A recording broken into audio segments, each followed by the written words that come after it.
Endo, thanks for your time. Thanks for talking to us, as always. First of all, just reflecting on the victory over London last weekend, how do you look back at that one now? A really positive second half performance in particular. Yeah, and obviously it was a very pleasing result and a pleasing performance in the end. Obviously, first half was a little bit of a mixed bag, so to speak. You know, we started really well, and then we sort of probably just didn't manage that middle part of that first half very well, and but then obviously struck just before half time, and so we went into the half-time sheds with a little bit of momentum there, and like I said, we just addressed a few issues that we needed to fix up from that first half. It was obviously things that we intended to do in that first half that we weren't quite executing or delivering on. So just really pleased that the players then went out in the second half and delivered on those areas that we needed to fix up, and ultimately that put us in a position to win the game. And I thought we saw some wonderful rugby league in that second half, and it was just nice to see the players enjoying it too. You know, enjoying playing a bit of footy and scoring some points. And it was just nice as well as a coach just not to go into that final 5 minutes. With it being nip and tuck for since it has been the last few weeks. So no, but overall, look, really pleased, and once again, I have to give a lot of credit to the players, because a number of guys playing out of position and and whatnot, and they're not whinging about it. They're just rolling up the sleeves and cracking on, and that team first mentality, and doing a wonderful job for us. Yeah, 4 wins in a row now as well. How are the spirits and the mood in the camp at the moment? Yeah, good. You know, I think it was an important block of games for us this, and we made it pretty apparent that we wanted to go as far as we can in this Challenge Cup competition.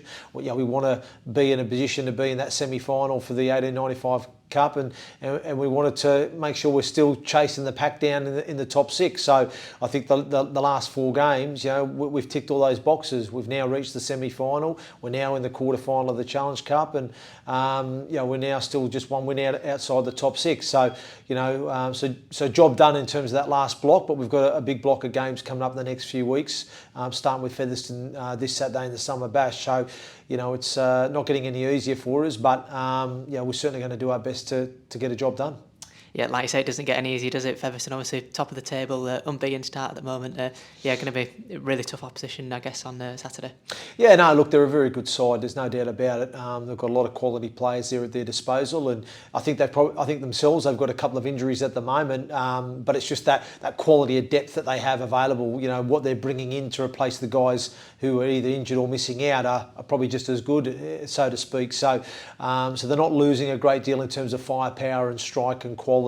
So that's what we're up against. But look, we've got a team now that, like you said, is building a little bit of confidence and got a little bit of momentum going into this fixture.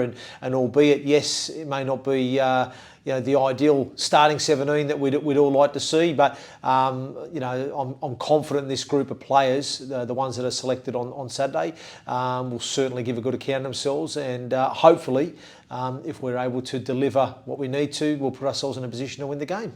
Yeah, obviously, like you said, this is part of the Summer Bash weekend that we're grateful to have here at York. How much are you looking forward to welcoming all the Championship clubs here to the LNER this weekend? Yeah, look, it's fantastic. Look, I think the Summer Bash concept's great. I love the fact that we have this sort of round of fixtures where everybody can come together and enjoy each other's company and enjoy a weekend of rugby league action. It's a great festival, carnival sort of atmosphere and feeling to it, and I think, look, ideally, for most supporters, I think they probably prefer it was at a venue which they hadn't experienced before. You know what I mean? So it feels something new. I get all that, but obviously for whatever reasons, certain venues weren't available for the Summer Bash this year. And obviously we as a club have put our hand up to say, listen, we've got a great facility here. We can accommodate an event of this magnitude, and also we're a wonderful destination, a great city for people to experience. So I really hope that the fans of all clubs really come to the city,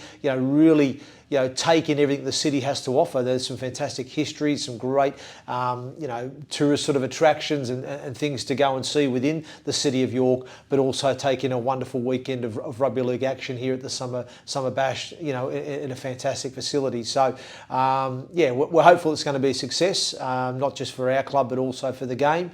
But obviously, from a performance point of view, we're just focused on making sure we get a good performance and result against Featherstone on Saturday night.